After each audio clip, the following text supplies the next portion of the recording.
Je suis Benjamin Lacroix, chercheur biologiste au CNRS à Montpellier, et je propose un sujet de stage à l'attention d'étudiants en Master 1 et Master 2. La thématique de ce stage est la régulation spatiale et temporelle de la division cellulaire au cours du développement. Cette thématique est développée au CRBM, Centre de recherche en biologie cellulaire de Montpellier, dans l'équipe dirigée par Anna Castro et Thierry Lorca. Au sein de cette équipe intitulée Phosphatase dans le cycle cellulaire et la signalisation, je m'intéresse à un événement majeur de la vie d'une cellule et essentiel à tout être vivant, la division cellulaire. Chez les métazoaires, la division cellulaire permet entre autres le bon déroulement du développement et le maintien de l'homéostasie.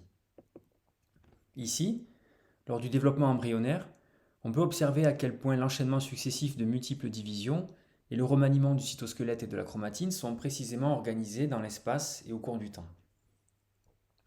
Derrière ce ballet cellulaire parfaitement orchestré, de nombreuses réactions biochimiques sont à l'œuvre. Parmi elles, les enzymes du cycle cellulaire, aussi appelés oscillateurs, sont en grande partie responsables de cette réorganisation et ce, à chaque division.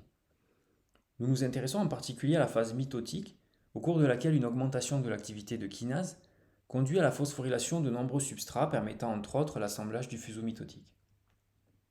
Notre équipe a notamment mis en évidence qu'en parallèle de l'augmentation de cette activité kinase, le bon déroulement de la mitose dépend également de l'inhibition de l'activité opposée aux kinases, à savoir les phosphatases, qui déphosphorylent les substrats mitotiques.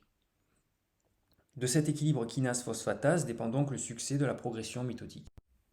Ces molécules, les oscillateurs du cycle cellulaire, sont responsables de la réorganisation des microtubules, de l'assemblage du fuseau mitotique et de la séparation des chromosomes entre les cellules filles et ce, à chaque division.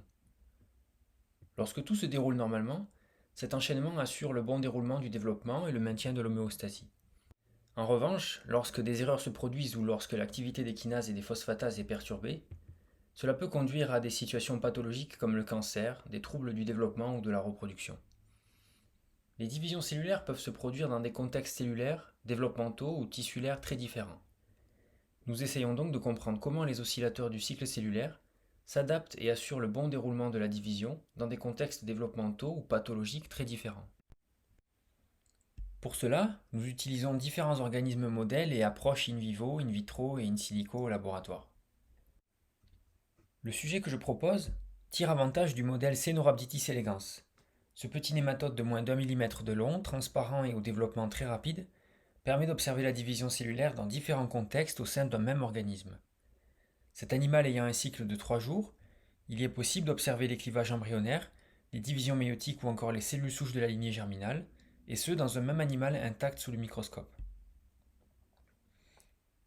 À l'aide d'outils génétiques ou de molécules chimiques, nous étudions comment les régulateurs du cycle cellulaire modulent la division de ces différents types cellulaires.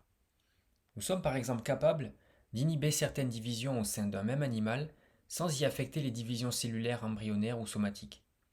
Cette spécificité d'action vis-à-vis d'un certain type cellulaire est particulièrement intéressante dans le contexte du cancer, où l'on cherche à inhiber la prolifération des cellules cancéreuses sans affecter les cellules saines. Si vous souhaitez plus d'informations, discuter ou visiter notre laboratoire, contactez-nous. Merci et à bientôt.